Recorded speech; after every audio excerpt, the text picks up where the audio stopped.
안녕하세요. 세무사 이은지입니다. 오늘은 종합소득세에 대해서 알아보려고 하는데요.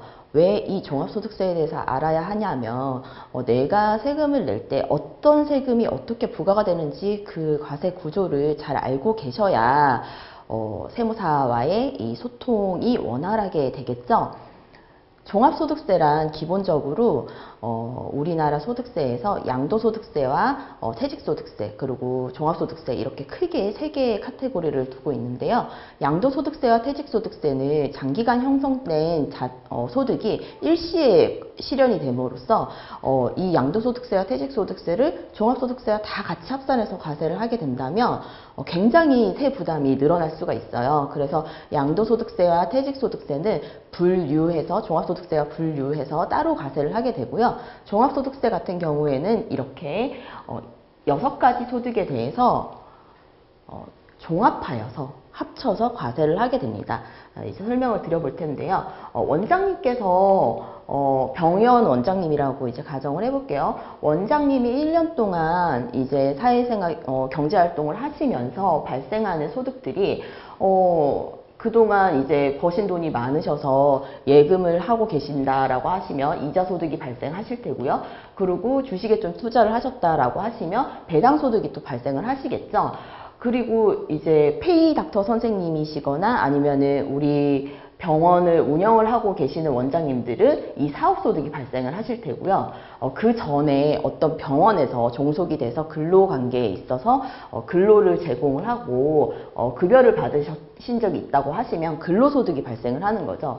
연금소득은 이제 나이가 좀 드시면은 연금으로 이제 수령하는 소득인데 아직은 없으실 거라고 생각이 돼요. 하지만 연금소득도 종합과세가 되는 소득이고요. 기타 소득은 이제 원장님들께서 외부에 강연을 일시적으로 하신다거나 방송 출연하신다거나 신문 기고를 하신다거나 이렇게 일시의무발적으로 발생하는 소득을 기타 소득이라고 합니다.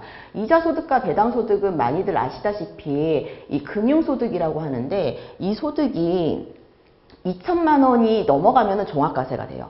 2천만 원이 안 된다면 14%로 원천 징수를 하고 분리과세로 과세 의무가 종결이 되죠. 사업소득, 근로소득, 연금소득, 기타소득 모두 다 이렇게 종합과세 대상이 되는데요.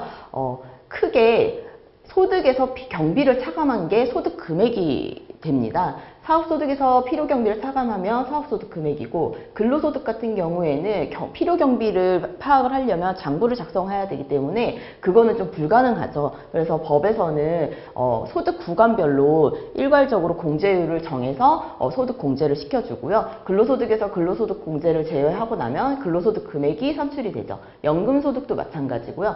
기타소득은 필요경비를 차감을 해서 소득 금액이 산출되게 됩니다. 이렇게 산출된 경비를 제외하고 산출된 소득 금액을 다 합친 것을 종합소득금액이라고 합니다. 종합소득금액이 나오면 종합소득공제를 하게 되는데요.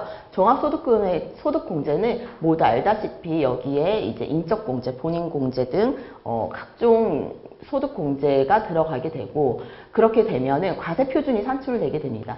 과세표준이란 세율을 곱하기 위한 근간이 되는 금액인데요. 이 과세표준이 이렇게 구간별로 누진세율 6%에서 40%까지 누진세율이 적용이 되고요. 여기에서 이제 산출세액이 발생을 하는데 산출세액을 그대로 세금을 내는 게 아니라 세액 공제를 시켜줘서 세액 공제는 100% 이제 세액을 감면을 해주는 거죠. 자녀 세액 공제 등 이런 세액 공제들이 있고요. 여기에서 이제 결정세액이 산출이 되고 그러면 내가 납부해야 될 최종적인 세액이 결정세액인데 가산세가 있다면 가산세를 더하고 그리고 이 기납부세액은 원천징수세액과 중간이납세액 내가 미리 납부한 세금을 말을 하는데요. 특히나 이 원천징수세액 같은 경우에는 원장님들이 보험급여 청구를 하실 때 공단에서 그 청구된 급여가 이제 병원으로 입금이 될 때 3.3% 원천 징수가 돼서 들어오죠. 그 3.3%가 기납부세액으로 빠지게 됩니다. 그렇게 기납부세액이 차감이 되면 납부할 세액이 나오고요. 이 납부할 세액을 종합소득세 신고 납부 기한에 납부를 하시면 되십니다. 감사합니다.